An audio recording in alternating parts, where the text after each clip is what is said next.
Hello everyone! For today's mini vlog ay samahan niyo ulit kami ni Ariana Kate.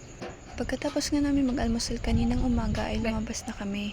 At ayun nga ay naging maganda ang bungad ng umaga kay Ariana dahil nakakita na naman siya ng mga pusa sa labas.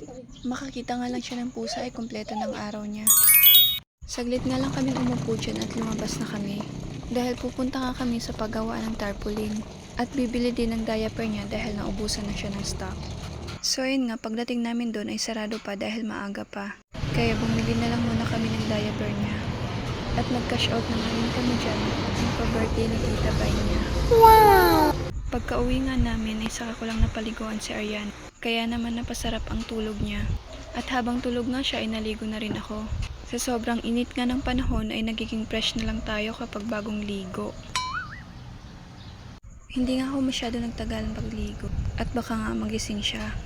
Maya-maya nga lang ay nagising na din siya. Kaya naman, for the dede na naman siya.